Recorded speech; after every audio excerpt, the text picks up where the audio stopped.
السلام علیکم ورحمۃ اللہ۔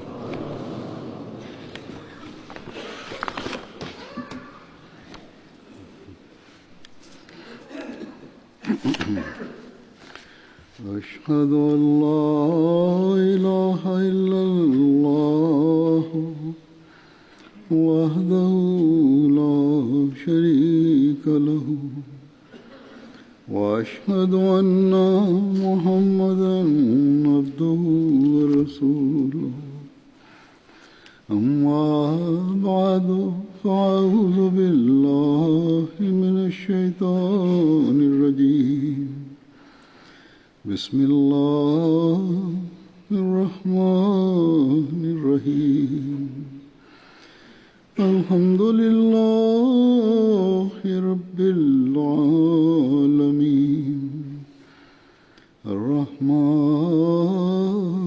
الرحيم مالك يوم الدين إياك نعبد وإياك نستعين اهدنا الصراط المستقيم صراط الذين أنعمت عليهم غير المغضوب عليهم ولا الضالين۔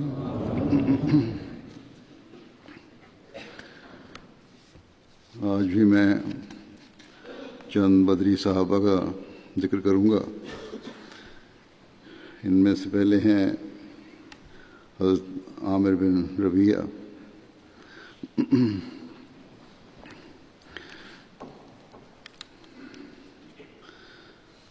ان کا خاندان حضرت عمر کے والد خطاب کا حلیف تھا، جنہوں نے حضرت عامر کو متبنہ بنایا ہوا تھا۔ یہی وجہ ہے کہ آپ پہلے عامر بن خطاب کے نام سے مشہور تھے، لیکن جب قرآن کریم نے ہر ایک کو اپنی اصلی آبا کی طرف انتساب کا حکم دیا تو اس کے بعد عامر بن خطاب کی بجائے اپنے نسبی والد ربیعہ کی نسبت سے عامر بن ربیعہ پکارے جانے لگے۔ یہاں ان لوگوں کے لیے اس بات کی وضاحت ہو گئی ہے جو بچے اڈاپٹ کرتے ہیں اپنے رشتہ داروں کے، عزیزوں کے، اور بڑے ہونے تک ان کو یہی نہیں پتہ ہوتا کہ ان کا اصل والد کون ہے، اور شناختی کارڈ وغیرہ، سرکاری کاغذات وغیرہ پر بھی اصل والد کے نام کے بجائے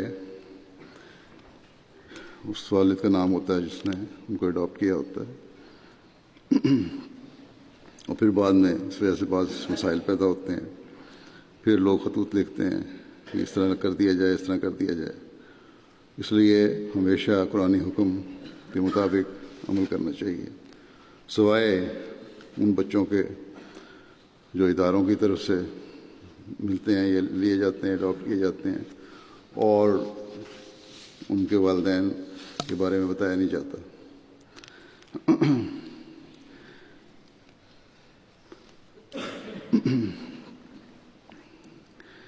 بہرحال اس وضاحت کے بعد آگے ان کے بارے میں بیان کرتا ہوں۔ اس جو بیان ہوا تھا کہ ان کے حلیف تھے، اس حلیفانہ تعلق کے باعث حضرت عمر اور حضرت عامر میں آخر وقت تک دوستانہ تعلقات قائم رہے۔ یہ بالکل ابتدا میں ایمان لے آئے تھے۔ جب ایمان لائے اس وقت تک رسول کریم صلی اللہ علیہ وسلم ابھی دار ارقم میں پناہ گزین نہیں ہوئے تھے۔ حضرت عامر اپنی بیوی لیلہ بنت حسمہ کے ساتھ حبشہ کی طرف ہجرت کر گئے، پھر اس کے بعد مکہ لوٹ آئے، وہاں سے اپنی بیوی کے ساتھ مدینہ کی طرف ہجرت کر گئے۔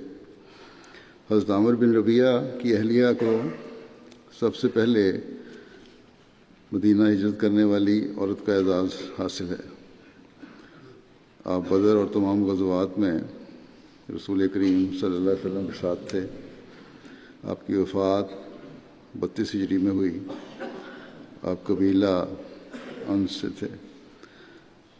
حضرت عامر بیان کرتے ہیں کہ انہیں حضرت صلی اللہ علیہ وسلم نے فرمایا کہ جب کوئی شخص تم میں سے جنازہ کو دیکھے اور اس کے ساتھ جانا نہ چاہے تو چاہیے کہ کھڑا ہو جائے یہاں تک کہ وہ جنازہ اسے پیچھے چھوڑ دے یا رکھ دیا جائے. عبداللہ بن عامر اپنے والد حضرت عامر سے روایت کرتے ہیں کہ وہ ایک رات نماز پڑھنے کے لیے کھڑے ہوئے. یہ وہ زمانہ تھا کہ لوگ حضرت عثمان کی بابت اختلاف کر رہے تھے. اس وقت فتنے کے آغاز شروع ہو گیا تھا اور ان پر طعن کرتے تھے حضرت عثمان پر.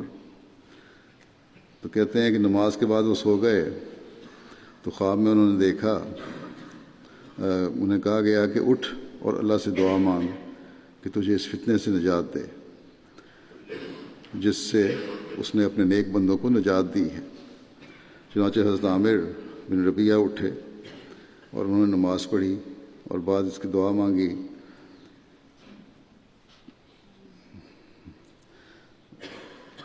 اسی حوالے سے چنانچہ اس کے بعد وہ بیمار ہو گئے اور پھر وہ خود گھر سے نہیں نکلے، ان کا جنازہ ہی نکلا.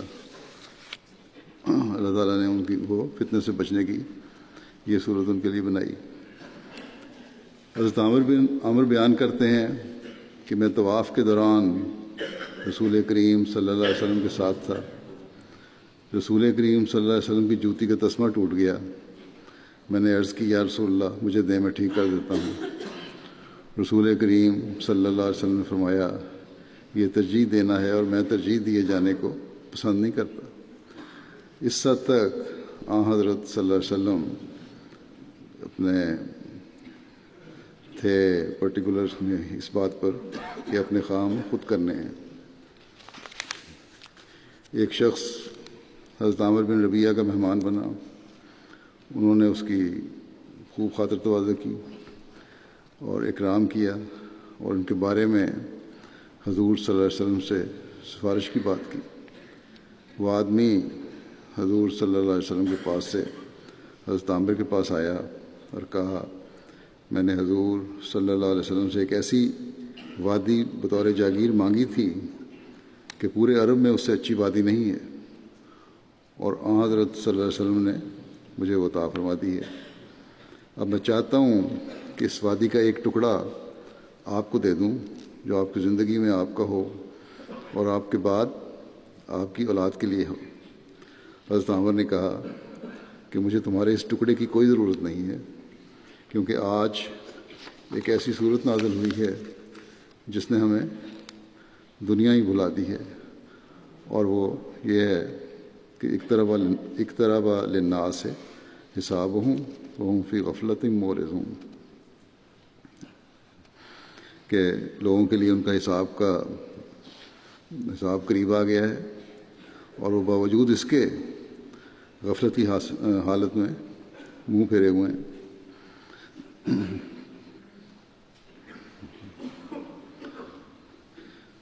خدا تعالیٰ کے خوف اور خشیت کی یہ حالت تھی ان چمکتے ہوئے ستاروں کی اور یہی وہ لوگ تھے جو حقیقی طور پر دین کو دنیا پر مقدم کرنے والے تھے. حضرت عامر بن ربیہ سے روایت ہے کہ زید بن عمر نے کہا میں نے اپنی قوم کی مخالفت کی، ملت ابراہیمی کی اتباع کی. مجھے حضرت اسماعیل علیہ السلام کی اولاد میں سے ایک نبی کے ظہور کا انتظار تھا جن کا اسم گرامی احمد ہوگا، لیکن یوں لگتا ہے کہ میں انہیں پا نہ سکوں گا. میں ان پر ایمان لاتا ہوں، ان کی تصدیق کرتا ہوں، میں گواہی دیتا ہوں کہ وہ نبی ہیں. اگر تمہیں ان کا عہد نصیب ہو جائے تو میرا سلام پیش کرنا. میں تمہیں ان کی ایسی علامات بتاتا ہوں کہ وہ تمہارے لیے مخفی نہیں رہیں گے. وہ نہ طویل القامت ہیں نہ ہی پست قامت. ان کے بال نہ کثیر ہوں گے نہ قلیل. ان کی آنکھوں میں سرخی ہر وقت رہے گی. ان کے کندھوں کے مابین مہر نبوت ہوگی. ان کا نام احمد ہوگا. یہ شہر مکہ ان کی جائے ولادت اور بیعت کی جگہ ہوگی، پھر ان کی قوم انہیں یہاں سے نکال دے گی، وہ ان کے پیغام کو ناپسند کرے گی، پھر وہ یثرب کی طرف ہجرت کریں گے، پھر ان کا امر غالب آ جائے گا۔ ان کی وجہ سے دھوکے میں نہ پڑنا۔ میں نے دین ابراہیمی کی تلاش میں سارے شہر چھان مارے ہیں۔ میں نے یہودیوں، عیسائیوں اور آتش پرستوں سب سے پوچھا ہے۔ انہوں نے بتایا کہ یہ دین تمہارے پیچھے ہے۔ انہوں نے مجھے وہی علامات بتائیں جو میں نے تمہیں بتائی ہیں۔ انہوں نے بتایا اب ان کے بعد کوئی نبی نہیں آئے گا۔ حضرت عامر نے کہا جب رسول اکرم صلی اللہ علیہ وسلم مبعوث ہوئے تو میں آپ صلی اللہ علیہ وسلم کو زید کے بارے میں نے آپ صلی اللہ علیہ وسلم کو زید کے بارے میں بتایا۔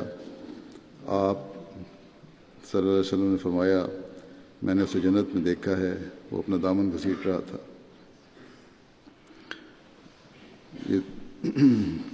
یہ روایت ہے۔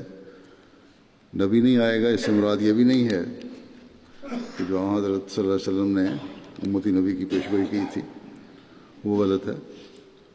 اس کا مطلب یہ ہے کہ جو بھی آئے گا آپ ہی آخری شرعی نبی ہیں اور کوئی نئی شریعت نہیں آئے گی، اور آپ کی غلامی میں بھی آنے والا آئے گا۔ یہی ہمیں احادیث سے اور قرآن کریم سے بھی پتہ لگتا ہے۔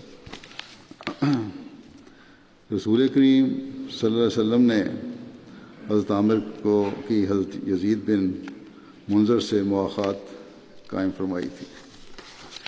حضرت عامر بن ربیعہ نے حضرت عثمان کی شہادت کے چند دن بعد وفات پائی۔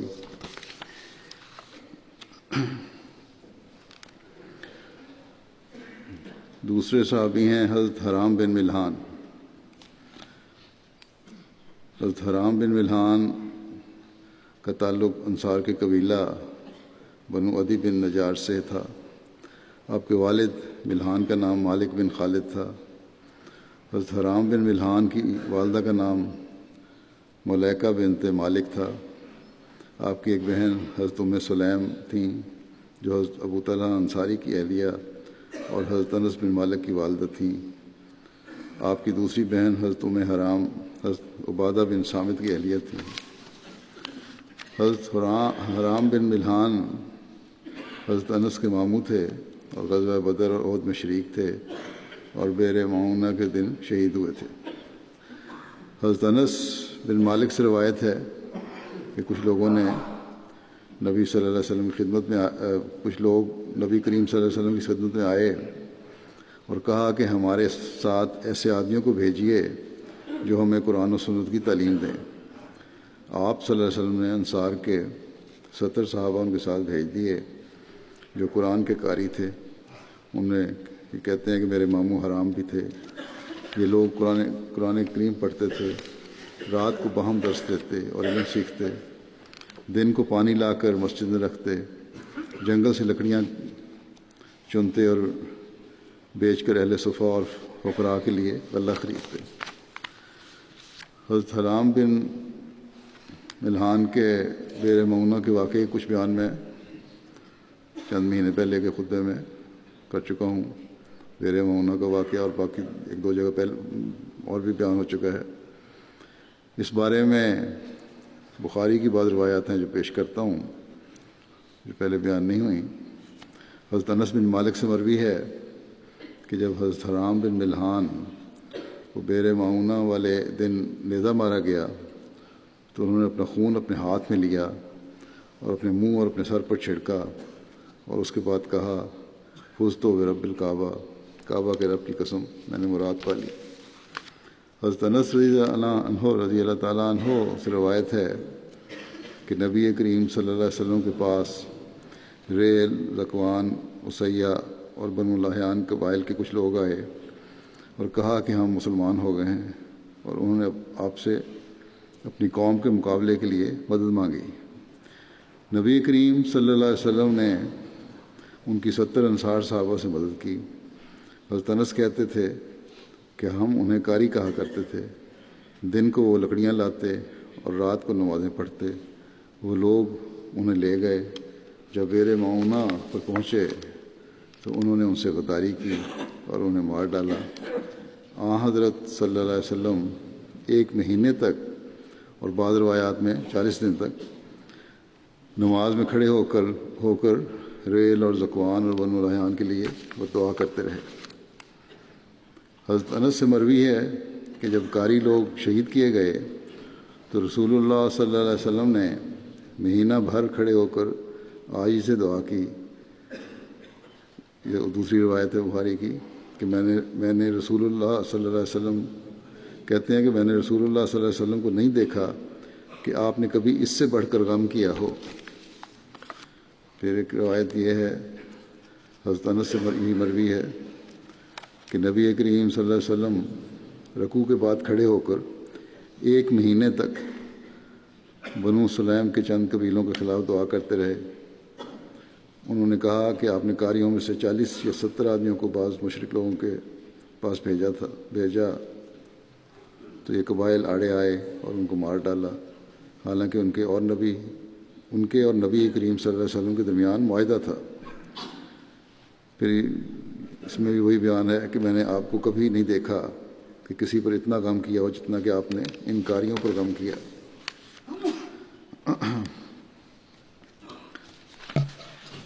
پھر ایک حوالہ ہے ابن ہشام سیرت کا سلویہ کا، جبار بن سلمہ جو عامر بن طفیل کے ساتھ اس موقع پر موجود تھے، بعد میں مسلمان ہو گیا تھے، یہ کہتا ہے کہ میرے اسلام قبول کرنے کی یہ وجہ ہوئی کہ میں نے ایک شخص کے دونوں کندھوں کے درمیان نیزہ مارا۔ میں نے دیکھا کہ نیزے کی انی اس کے سینے کے پار ہو گئی۔ پھر میں نے اس شخص کو یہ کہتے سنا، فوز تو ورب الکعبہ، یعنی کعبہ کے رب کی قسم میں نے اپنی مراد کو پا لیا۔ اس پر میں نے اپنے آپ سے کہا کہ یہ کیسے کامیاب ہو گیا؟ کیا میں نے اس شخص کو شہید نہیں کر دیا؟ جبار کہتے ہیں کہ میں نے بعد میں ان کے اس قول کے متعلق پوچھا تو لوگوں نے بتایا کہ اس کا مطلب شہادت پر فائز ہونا تھا۔ جبار کہتے ہیں کہ میں نے کہا کہ وہ یقیناً خدا کے نزدیک کامیاب ہو گیا۔ یہ وہ لوگ تھے، یہ 2-3 صحابہ کے بارے میں اسی طرح کے واقعات ملتے ہیں، الفاظ ملتے ہیں ملتے جلتے، جو اللہ تعالیٰ کی رضا کو حاصل کرنا اصل مقصد سمجھتے تھے اور دنیاوی کامیابیوں کو ان کا اصل مقصد نہیں تھا۔ پھر اللہ تعالیٰ نے بھی ان کے اسی نیت کی وجہ سے اور ان کو پھر ان کے بارے میں اعلان کیا کہ اللہ تعالیٰ ان سے راضی ہوا۔ بیر معونہ کے موقع پر شہادت کے وقت صحابہ نے اللہ تعالیٰ سے یہ دعا کی تھی کہ اللہم بلغ عنا نبینا انا قد لقینا کا ورضینا ان کا ورضیتا عنا، کہ اے اللہ نبی کریم صلی اللہ علیہ وسلم کو ہمارے حالات سے آگاہ فرما دے کہ ہم تجھ سے جا ملے ہیں اور ہم تجھ سے اور تو ہم سے راضی ہے۔ حضرت انس بیان کرتے ہیں کہ حضرت جبرائیل علیہ السلام نبی صلی اللہ علیہ وسلم کے پاس آئے اور آپ صلی اللہ علیہ وسلم کو یہ خبر دی کہ آپ صلی اللہ علیہ وسلم کے وہ ساتھی اللہ سے جا ملے ہیں اور اللہ ان سے راضی ہے۔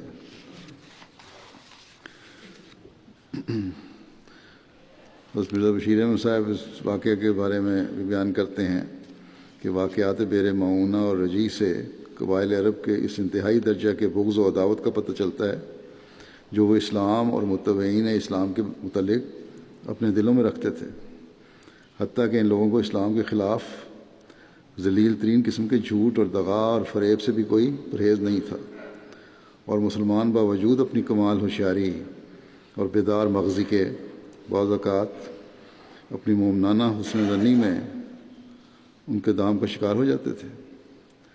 حفاظ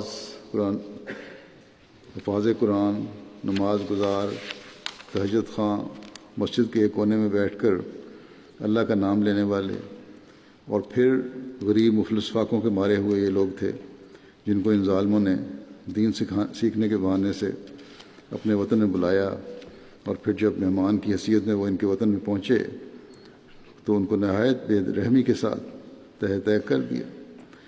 حضرت صلی اللہ علیہ وسلم کو ان واقعات کا جتنا بھی صدمہ ہوتا کم تھا، مگر اس وقت آپ نے رجیع اور بیر معونہ کے خونی قاتلوں کے خلاف کوئی جنگی کارروائی نہیں فرمائی۔ صدمہ ضرور ہوا لیکن جنگی کارروائی کوئی نہیں ہوئی ان کے خلاف۔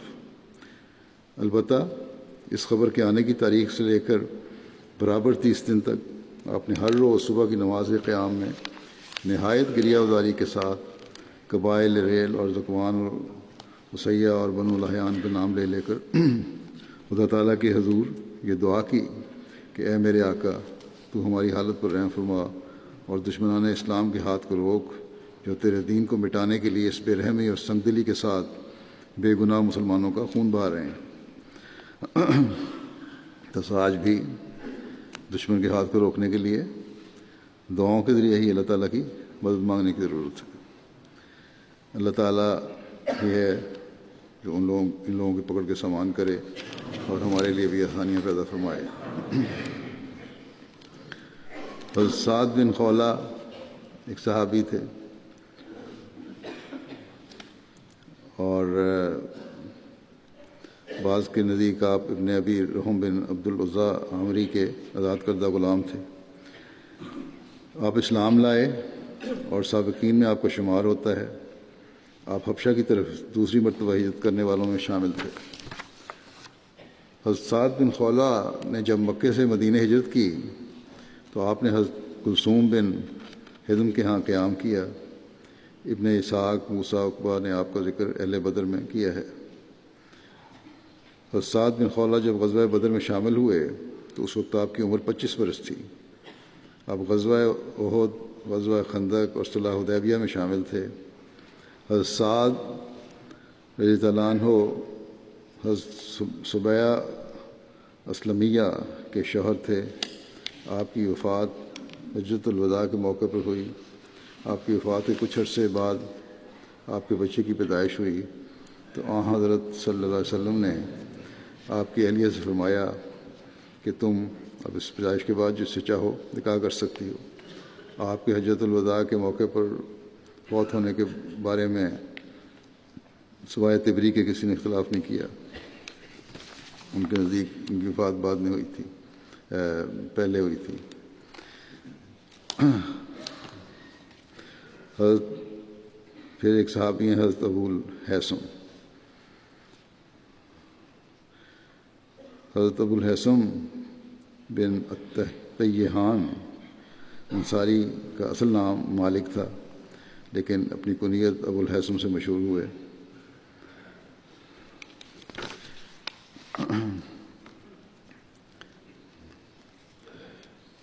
آپ کی والدہ لیلہ بنت عتیق قبیلہ بلیہ سے تھیں۔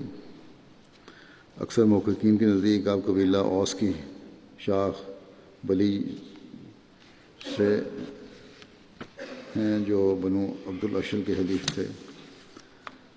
محمد بن عمر کہتے ہیں کہ حضرت ابو الہیثم رضی اللہ عنہ جاہلیت کے زمانے میں بھی بتوں کی پرستش سے بیدار تھے اور انہیں برا بھلا کہتے تھے۔ حضرت اسد بن زرارہ اور حضرت ابو الہیثم توحید کے قائل تھے۔ یہ دونوں ابتدائی انصاری ہیں جنہوں نے مکے میں اسلام قبول کیا۔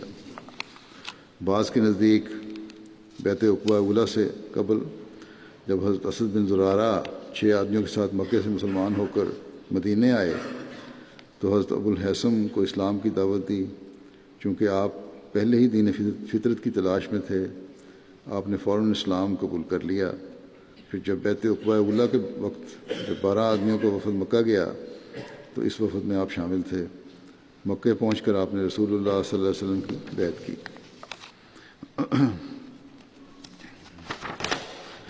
سیرت خاتم النبیین میں حضرت مرزا بشیر احمد صاحب نے اس بارے میں تحریر کیا ہے کہ حضرت صلی اللہ علیہ وسلم لوگوں سے الگ ہو کر ایک گھاٹی میں ان سے ملے۔ انہوں نے یثرب کے حالات سے اطلاع دی اور اب کی دفعہ سب نے باقاعدہ آپ کے ہاتھ پر بیعت کی۔ یہ بیعت مدینہ میں اسلام کے قیام کا بنیادی پتھر تھی۔ چونکہ اب تک جہاد بالسیف فرض نہیں ہوا تھا، اس لیے حضرت صلی اللہ علیہ وسلم نے ان سے صرف ان الفاظ میں بیعت لی جن میں آپ جہاد فرض ہونے کے بعد عورتوں سے بیعت لیا کرتے تھے، یعنی یہ کہ ہم خدا کو ایک جانیں گے، شرک نہیں کریں گے، چوری نہیں کریں گے، زنا کے مرتکب نہیں ہوں گے، قتل سے باز رہیں گے، کسی پر بہتان نہیں باندھیں گے اور ہر نیک کام میں آپ کی اطاعت کریں گے۔ بیعت کے بعد حضرت صلی اللہ علیہ وسلم نے فرمایا اگر تم صدق و ثبات کے ساتھ اس عہد پر قائم رہے تو تمہیں جنت نصیب ہوگی، اور اگر کمزوری دکھائی تو پھر تمہارا معاملہ اللہ تعالیٰ کے ساتھ ہے، وہ جس طرح چاہے گا کرے گا۔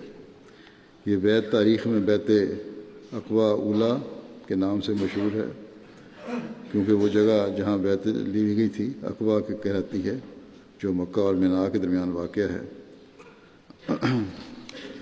عقبہ کے لفظی معنی لکھے ہیں کہ بلند پہاڑی رستے کے ہیں۔ حضرت ابو الہیثم ان 6 افراد میں شامل تھے جنہوں نے اپنی قوم میں سے سب سے پہلے مکے جا کر اسلام قبول کیا اور پھر مدینہ واپس آ کر اسلام کی اشاعت کی۔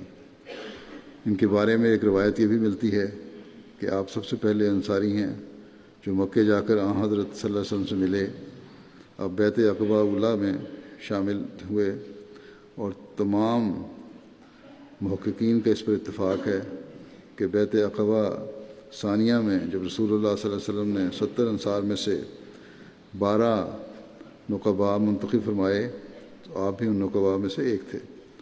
نقباء نقیب کی جمع ہے، جس کا مطلب ہے کہ جو علم اور صلاحیت رکھنے والے لوگ تھے اور ان کو سردار یا لیڈر یا نگران مقرر کیا تھا۔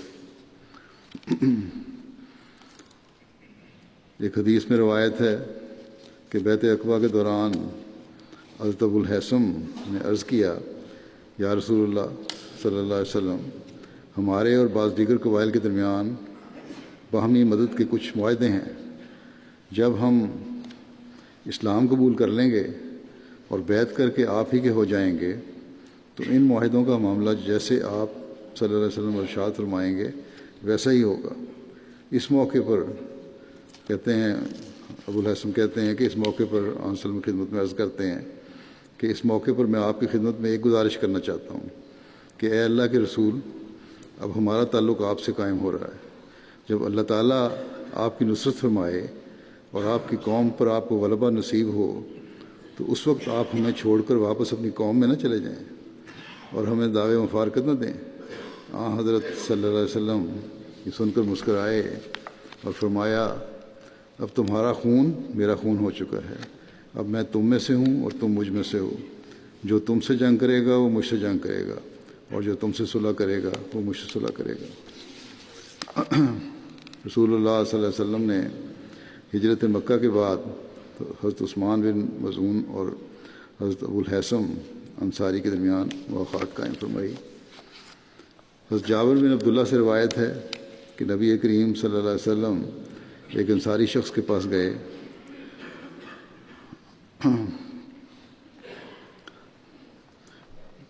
اور آپ کے ساتھ آپ کے ایک ساتھی بھی تھے۔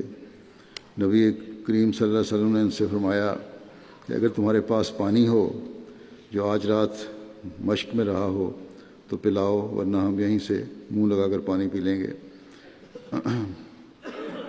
وہاں پانی بہہ رہا تھا، وہ شخص اپنے باغ میں پانی لگا رہا تھا۔ اس شخص نے کہا، یا رسول اللہ، میرے پاس رات کا پانی ہے، آپ جھونپڑی کی طرف چلیے۔ وہ شخص یعنی حضرت ابو الہیثم آپ اور آپ کے ساتھی دونوں کو لے گیا اور ایک پیالے میں پانی ڈالا، پھر اس پر گھر کی بکری کا دودھ دھویا۔ رسول اللہ صلی اللہ علیہ وسلم نے مشروب پیا، پھر اس شخص نے بھی پیا جو آپ کے ساتھ تھا۔ یہ بخاری کی روایت ہے۔ اسی طرح ایک روایت ہے، حضرت جابر بن عبداللہ بیان کرتے ہیں کہ حضرت ابو الہیثم بن عطیہان نے نبی کریم صلی اللہ علیہ وسلم کے لیے کھانا تیار کیا اور نبی کریم صلی اللہ علیہ وسلم اور آپ کے اصحاب کو دعوت دی۔ جب سب کھانا کھا چکے تو آپ صلی اللہ علیہ وسلم نے صحابہ سے فرمایا، اپنے بھائی کو بدلہ بھی دو۔ صحابہ نے کہا، یا رسول اللہ، ہم اس کا کیا بدلہ دیں؟ آپ صلی اللہ علیہ وسلم نے فرمایا، جب کوئی شخص کسی کے گھر میں جا کر کھانا کھائے اور پانی پیے تو اس کے لیے دعا کرے، یہ اس کے لیے اس کھانے کا بدلہ ہے۔ یہ ہیں اعلیٰ اخلاق جو ہر مسلمان کے لیے ضروری ہیں۔ حضرت ابو ہریرہ بیان کرتے ہیں کہ نبی کریم صلی اللہ علیہ وسلم ایسے وقت میں گھر سے باہر نکلے جب عام طور پر کوئی باہر نہیں نکلتا اور نہ کوئی کسی سے ملتا ہے۔ پھر آپ صلی اللہ علیہ وسلم کے پاس حضرت ابو بکر آئے. آپ صلی اللہ علیہ وسلم نے دریافت فرمایا کہ اے ابو بکر تجھے کیا چیز لے آئی، یعنی باہر آیا گھر سے. تو نے عرض کیا کہ میں رسول اللہ صلی اللہ علیہ وسلم سے ملاقات کے لیے اور آپ صلی اللہ علیہ وسلم کے چہرہ مبارک کو دیکھنے اور اس پر سلامتی بھیجنے کے لیے نکلا ہوں. تھوڑی دیر تک حضرت عمر بھی آ گئے. آپ صلی اللہ علیہ وسلم نے دریافت فرمایا کہ اے عمر تجھے کیا چیز لے آئی. عمر نے عرض کیا یا رسول اللہ صلی اللہ علیہ وسلم مجھے بھوک لے آئی ہے. رسول اللہ صلی اللہ علیہ وسلم نے فرمایا کہ مجھے بھی کچھ بھوک لگی ہوئی ہے. پھر آپ سب لوگ حضرت ابو الحسم انصاری کے گھر کی طرف چل پڑے. ان کے پاس کافی بکریاں اور کھجور کے درخت تھے. نبی کریم صلی اللہ علیہ وسلم نے ان کو گھر پر نہ پایا. آپ نے ابو الحسم کی بیوی سے کہا کہ تیرا خامد کہاں ہے؟ اس نے عرض کیا کہ وہ ہمارے لیے میٹھا پانی لینے گئے ہیں. تھوڑی دیر بعد حضرت ابو الحسم بھی مشک اٹھائے ہوئے آ گئے. انہوں نے مشک ایک طرف رکھ دی اور نبی کریم صلی اللہ علیہ وسلم سے لپٹ گئے اور اپنی جان و مال وارنے لگے. میرے ماں باپ آپ صلی اللہ علیہ وسلم پر فدا ہوں. حضرت ابو الحسم آپ تینوں کو لے کر اپنے باغ کی طرف گئے اور ایک چادر بچھا دی. پھر جلدی سے باغ کی طرف گئے اور کھجور کا پورا خوشہ ہی کاٹ کر لے آئے جس پر کچے پکے ڈوکے بھی تھے اور پکی ہوئی کھجوریں بھی تھیں. اس پر رسول کریم صلی اللہ علیہ وسلم نے فرمایا کہ اے ابو الحسم تم پکی ہوئی کھجوریں یا ڈوکے چن کر کیوں نہیں لائے، بجائے سارا پورا بانچا وہ لے آئے ہو. تو عرض کیا کہ یا رسول اللہ میں نے چاہا آپ اپنی پسند کے مطابق پکی کھجوریں یا ڈوکے خود چن کر کھا لیں. آپ صلی اللہ علیہ وسلم اور حضرت ابو بکر حضرت عمر نے کھجوریں کھائیں اور پانی پیا. اس کے بعد رسول اللہ صلی اللہ علیہ وسلم نے فرمایا خدا کی قسم یہ وہ نعمتیں ہیں جن کے بارے میں تم قیامت کے دن پوچھے جاؤ گے، یعنی ٹھنڈا سایہ اور ٹھنڈا پانی اور تازہ کھجوریں. پھر حضرت ابو الحسم آپ صلی اللہ علیہ وسلم کے لیے کھانے کا انتظام کرنے اٹھے تو آپ صلی اللہ علیہ وسلم نے فرمایا کہ دودھ دینے والی بکری کو ذبح نہ کرنا. اس پر انہوں نے ایک بکری کا بچہ ذبح کیا اور اسے لے کر آپ صلی اللہ علیہ وسلم کے پاس لائے اور سب نے اسے کھایا.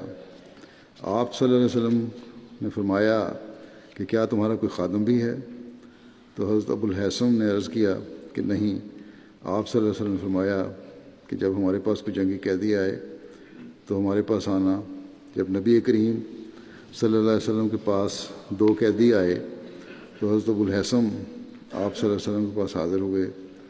آپ صلی اللہ علیہ وسلم نے فرمایا کہ ان دونوں میں سے ایک کو پسند کر لو. حضرت ابو الحسم کہنے لگے کہ یا رسول اللہ آپ ہی میرے لیے انتخاب فرما دیں. نبی کریم صلی اللہ علیہ وسلم نے فرمایا کہ جس سے مشورہ لیا جاتا ہے وہ امین ہوتا ہے. یہ بات بھی خاص طور پر ہر ایک کے لیے نوٹ کرنے والی ہے کہ جس سے مشورہ لیا جاتا ہے وہ امین ہوتا ہے، اس لیے ہمیشہ اچھا مشورہ دینا چاہیے. پھر آپ نے فرمایا کہ یہ خادم لے لو کیونکہ میں نے اسے عبادت کرتے ہوئے دیکھا ہے. اور خوبی جو بیان فرمائی یہی کہ اس خادم کی یہ ہے کہ عبادت کرتا ہے، اللہ کو یاد کرنے والا ہے، اس کے دل میں نیکی ہے. اس کے ساتھ پھر فرمایا کہ اس کے ساتھ اچھا سلوک کرنا. حضرت ابو الحسم اپنی بیوی کے پاس لوٹے اور اسے رسول اللہ صلی اللہ علیہ وسلم کی نصیحت کے بارے میں بتایا تو وہ کہنے لگیں کہ تم نصیحت کا حق پوری طرح ادا نہیں کر سکو گے جو تمہیں نبی کریم صلی اللہ علیہ وسلم نے فرمائی ہے، یہی کہ نیک سلوک کرنا. اب عورت ساتھ ہیں اور پھر نوکر بھی کوئی نہیں کام کرنے والا جو ملا ہے اس کے بارے میں یہ دیکھیں معیار مومنانہ شان. یہ کہنے لگی ان کی اہلیہ ان کو، بیوی ان کو، کہ حق تو تبھی پورا ہوگا کہ تم اس کو آزاد کر دو، جو تمہیں ملازم ملا ہے اس کو آزاد کر دو. اس پر حضرت ابو الحسم نے اس کو آزاد کر دیا. یہ شان تھی ان صحابہ کی. حضرت ابو الحسم غزوہ بدر، احد، خندق اور دیگر تمام غزوات میں بھی رسول اللہ صلی اللہ علیہ وسلم کے ہم رکاب تھے. غزوہ موتا کے نے حضرت عبداللہ بن رواحہ کی شہادت کے بعد نبی کریم صلی اللہ علیہ وسلم نے حضرت ابو الحسم کو خیبر میں کھجوروں کے پھل کا اندازہ کرنے کے لیے بھی بھجوایا تھا. رسول اللہ صلی اللہ علیہ وسلم کی وفات کے بعد جب حضرت ابوبکر نے آپ کو کھجوروں کے اندازے کے لیے بھجوانا چاہا تو انہوں نے جانے سے معذرت کر دی۔ حضرت ابوبکر نے کہا کہ آپ رسول اللہ صلی اللہ علیہ وسلم کے لیے تو کھجوروں کے اندازے کے لیے جایا کرتے تھے۔ اس پر حضرت ابو الحسن نے کہا کہ میں رسول اللہ صلی اللہ علیہ وسلم کے لیے کھجوروں کا اندازہ کیا کرتا تھا، جب میں اس سے واپس آتا تھا اندازے کر کے تو رسول اللہ صلی اللہ علیہ وسلم میرے لیے دعا فرماتے تھے۔ اس وقت ان کو وہ خیال آ گیا کہ آن وسلم کی دعائیں لیتا تھا اور ایک جذباتی کیفیت تھی۔ یہ سن کر حضرت ابوبکر نے انہیں نام بھجوایا۔ تو اس لیے جذباتی کیفیت تھی جو انہوں نے بیان کی، ورنہ یہ لوگ وہ تھے جو ہمیشہ اطاعت کرنے والے تھے، نافرمانی کرنے والے نہیں تھے۔ اگر حضرت ابوبکر پھر بھی حکم دیتے تو یہ نہیں ہو نہیں سکتا تھا کہ وہ تعمیل نہ کرتے۔ اور حضرت ابوبکر رضی اللہ عنہ کا آپ کو دوبارہ نہ کہنا اس بات کو ظاہر کرتا ہے کہ حضرت ابوبکر کو بھی ان کی اس جذباتی کیفیت کا خیال آ گیا اور سمجھ گئے، اس لیے حکم نہیں دیا۔ پھر جب حضرت عمر نے خیبر کے یہود کو جلا وطن کیا تو حضرت عمر نے ان کی طرف ایسے افراد کو بھیجا جو ان کی زمین کی قیمت لگائیں۔ حضرت عمر نے ان کی طرف حضرت ابو الحسن اور حضرت فروا بن عمر اور حضرت زید بن ثابت کو بھیجا۔ انہوں نے اہل خیبر کی کھجوروں اور زمین کی قیمت لگائی۔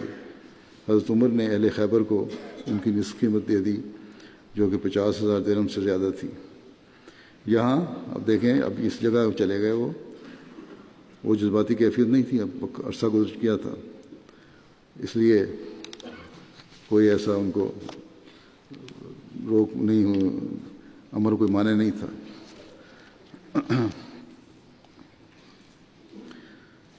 السلام علیکم کہنے کے متعلق بھی ایک روایت ان سے ملتی ہے۔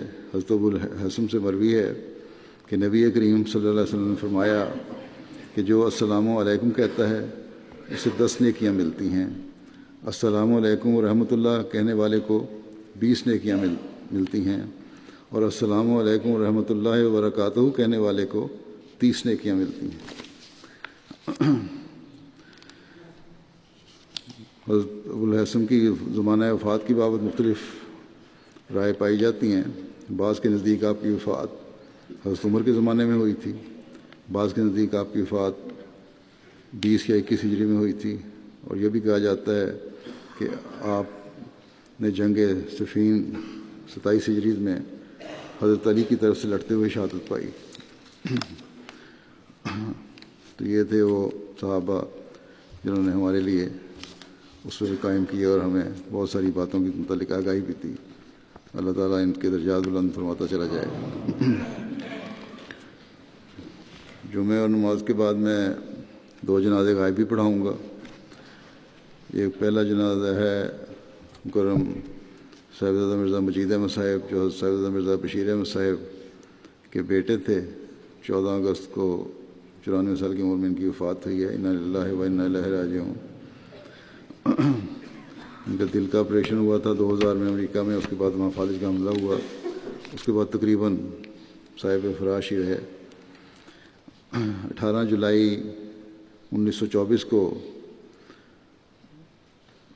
حضرت مرزا بشیر احمد صاحب اور مکرم سرور سلطانہ بیگم صاحبہ بنت حضرت غلام حسن صاحب پشاوری کے ہاں قادیان میں ان کی پیدائش ہوئی۔ ابتدائی تعلیم قادیان میں حاصل کی اور تعلیم الاسلام ہائی اسکول قادیان سے میٹرک پاس کیا۔ پھر 1949 میں گورنمنٹ کالج لاہور سے ایم اے ہسٹری اعلیٰ نمبروں میں پاس کی۔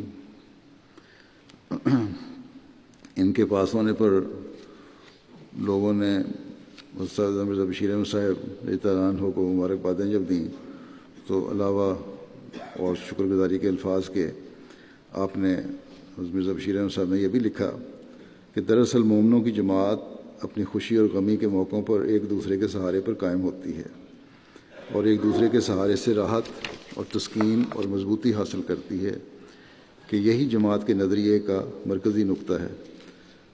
پھر لکھتے ہیں کہ اگر میں دوستوں سے درخواست کروں گا کہ اس خوشی کی شرکت کے علاوہ یہ بھی دعا کریں کہ جہاں اللہ تعالیٰ نے عزیز مجید احمد کو علم کا ظاہری معیار پورا کرنے کی توفیق دی ہے، اسی طرح اسے حقیقی علم سے بھی نوازے اور پھر اس علم پر عمل پیرا ہونے کی توفیق عطا کرے، کیونکہ یہی ہماری زندگیوں کا اصل مقصد اور منتہا ہے۔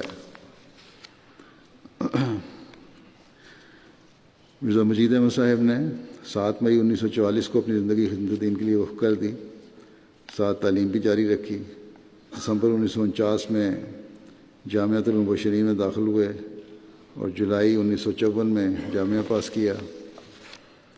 ان کا نکاح 28 دسمبر 1950 کو جلسہ سالانہ کے تیسرے دن صاحبزادی قدسیہ بیگم صاحبہ بنت حضرت نواب عبداللہ خان صاحب اور حضرت نواب مطلفیض بیگم صاحبہ کے ساتھ حضرت خلیفہ مسیح ثانی نے پڑھا۔ ان کی اولاد میں ایک بڑی بیٹی ہیں ان کی نصرت جہاں صاحبہ، جو مرزا نصیر احمد طارق جو مرزا بشیر احمد صاحب کے پوتے ہیں، ان کی اہلیہ ہیں۔ پھر ان کے بیٹے ہیں مرزا محمود احمد، پھر درسمین ہے ان کی ایک بیٹی جو میر محمود احمد صاحب کی بہو ہیں۔ پھر ان کے بیٹے تھے مرزا غلام قادر صاحب شہید، جن کو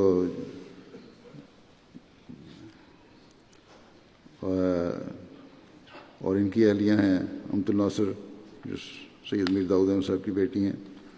پھر ایک 5ویں بیٹی ہیں اولاد ہے ان کی فائزہ صاحبہ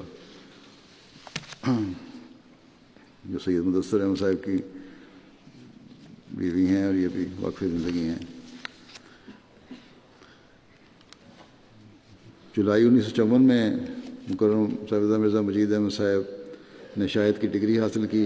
ان کا پہلا تقرر 20 ستمبر 1954 کو تعلیم اسلام کالج ربا میں ہوا۔ 4 نومبر 1956 کو تحریک جدید کے تحت غانا کے شہر کماسی میں بطور پرنسپل اسکول بھجوایا گیا۔ 24 دسمبر 1963 کو پاکستان واپس آئے۔ پھر اپریل 1964 میں تعلیم اسلام کالج میں دوبارہ تقرری ہوئی۔ پھر جب تعلیم اسلام کالج نیشنلائز ہوا بھٹو صاحب کے زمانے میں، تو اپریل 1975 میں آپ نے نیشنلائزیشن کے بعد وہاں سے استعفیٰ دے دیا اور انجمن میں رپورٹ کر دی کہ میں وقف زندگی ہوں۔ 3 جولائی 1975 کو آپ کا تقرر بطور نائب ناظر تعلیم ہوا۔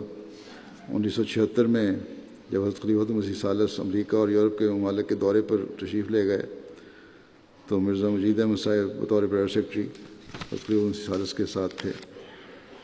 1978 میں آپ کو نائب ناظر عالم مقرر کیا گیا اور 1984 میں یہاں سے پھر ریٹائر ہوئے۔ ان کے بیٹے داماد سید مدثر احمد کہتے ہیں کہ انہوں نے سیرت المہدی کا کچھ حصہ انگریزی میں ترجمہ کیا اور الفضل میں باقاعدہ مضامین لکھتے تھے۔ وہ علمی آدمی تھے۔ یہ مضامین کتابی صورت میں نقطۂ نظر کے نام سے چھاپے گئے ہیں۔ پڑھنے لکھنے کا بہت شوق تھا۔ اکثر ان کو وقت جو ہے میں نے بھی دیکھا ہے لائبریری میں مطالعہ کرنے میں گزارتے تھے۔ ان کی بہو مرزا غلام قادر شہید کی بیوہ لکھتی ہیں امت الناصر کہ بہت پیار کرنے والے اعلیٰ ظرف کے مالک تھے، بچوں سے بہت پیار کرنے والے مخلص اور کھلے دل کے انسان تھے۔ بڑی خوبی تھی یہ ان کی کہ ہر عمر کے لوگوں میں ایڈجسٹ کر جاتے تھے اور ایک دوست کی طرح رہتے تھے، ان سے سلوک کرتے تھے، بچوں سے بھی، بڑوں سے، نوجوانوں سے بھی۔ اپنے یہ لکھتی ہیں کہ اپنے بیٹے مرزا غلام قادر شہید پر کی شہادت پر بہت صبر کا نمونہ دکھایا، اور شہادت کے بعد کہتی ہیں کہ مرزا مجید احمد صاحب اور آپ کی اہلیہ بہت زیادہ ان کے قادر شہید کے بچوں کا خیال رکھتے۔ پھر بیماری کا بڑا لمبا عرصہ تھا اور بہت صبر اور ہمت کے ساتھ انہوں نے گزارا۔ غصے والی طبیعت نہیں تھی، جب کسی سے بھی تعلق رکھا بہت مخلص ہو کر رکھا۔ اسی طرح ملازموں کا بھی خیال رکھنے والے تھے۔ ان کے داماد مرزا نصیر احمد صاحب لکھتے ہیں کہ مرزا مجید احمد صاحب صاحب الرائے تھے، اور بڑی واضح رائے رکھتے تھے. یہ نہیں کہ جو رائے چل پڑی ہے اسی میں ہاں کر دی، بلکہ جو صحیح ہوتا تھا اس کے مطابق اپنی رائے کا اظہار کرتے تھے. اللہ تعالیٰ سے مغفرت اور رحم کا سلوک فرمائے اور ان کے بچوں کو بھی ان کی نیکیاں جاری رکھنے کی توفیق دے اور ہمیشہ خلافت و جماعت سے وابستہ رکھے. دوسرا جنازہ ہے سیدہ مکرمہ سیدہ نسیم اختر صاحبہ، جو محمد یوسف صاحب کی اہلیہ تھیں، آنبا نوریہ ضلع شیخوپورہ کی. ان کی 27 جولائی 2018 کو وفات ہوئی. انا للہ و انا الیہ راجعون. یہ حضرت مسیح علیہ السلام کے صحابی حضرت ولی محمد صاحب کی پوتی اور قاضی دین محمد صاحب کی بیٹی تھیں.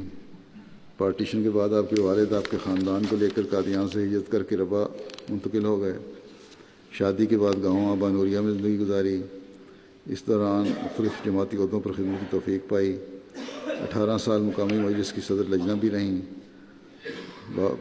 صوم و صلات کی پابند تہجد گزار تھیں. غریب پرور تھیں. ہمسایوں سے حسن سلوک کرنے والی، سادہ اور منکسر المزاج تھیں. بڑی مخلص خاتون تھیں. قرآن کریم باقاعدہ تلاوت بھی کرنے والی اور ترجمہ سے پڑھنے والی تھیں. غور کرنے کی عادت تھی اور پھر اس پر عمل کرنے کی بھی کوشش کرتی تھیں. بچوں کو قرآن کریم بھی پڑھایا کرتی تھیں اور کثیر تعداد میں احمدی اور غیر احمدی بچوں نے آپ سے قرآن کریم پڑھا. ان کے بیٹے مالی میں، جب ان کے بیٹے ایک مبلغ ہیں مالی میں، مغربی افریقہ میں، مالی میں ان کی تقرری ہوئی تو مغربی افریقہ میں ایبولا بیماری پھیلی ہوئی تھی. کسی غیر جماعت نے ان سے کہا کہ آپ کو چاہیے کہ اپنے بیٹے کو ان حالات میں وہاں نہ بھجوائیں، بڑے وبا پھیلی ہوئی ہے وہاں. تو انہوں نے فوراً جواب دیا کہ میں نے اپنے دو بیٹے ان کی وقف زندگی ہیں، مربی ہیں، خدا کی راہ میں بہت دعاؤں کے بعد وقف کیے ہیں اور وقف کے بعد اب یہ اللہ تعالیٰ کے ہیں. اب مجھے اس بات کی پرواہ نہیں کہ خدا تعالیٰ ان سے کہاں اور کیسی خدمت لیتا ہے. مجھے تو اس بات پر ہی بہت فخر ہے کہ خدا تعالیٰ نے میرے بچوں کو اپنی خدمت کی توفیق دی. اپنے بچوں کو بھی یہی نصیحت کرتی تھی کہ خدا تعالیٰ نے اگر آپ کو خدمت کا موقع دیا ہے تو ہمیشہ اللہ تعالیٰ اور اپنے وقف سے وفا کرنا. مرحومہ موسیہ تھیں. ان کے بیٹے ناصر صاحب مبلغ سلسلہ مالی اور انصر محمود صاحب مربی سلسلہ پاکستان میں ہیں. یہ جو مالی میں ان کے بیٹے ہیں، ان کے جنازے میں بھی شریک نہیں ہو سکے تھے. اللہ تعالیٰ ان کو بھی صبر اور حوصلہ عطا فرمائے اور مرحومہ کے درجات بلند فرمائے اور ان کی نیکیاں ان کی نسلوں میں جاری فرمائے.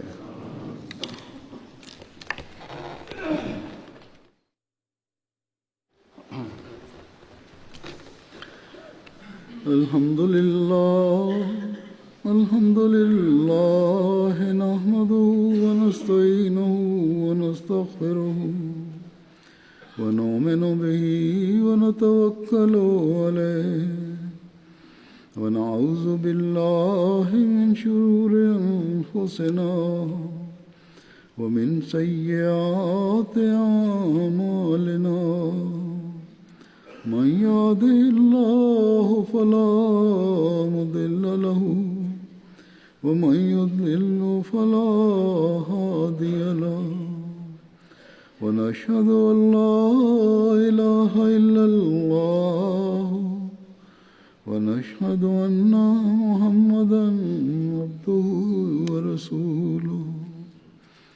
عباد الله رحمكم الله، إن الله يأمر بالعدل والإحسان وإيتاء ذي القربى وينهى عن الفحشاء والمنكر والبغي يعظكم لعلكم تذكرون. اذكروا الله يذكركم وادعوه يستجب لكم ولذكر الله أكبر.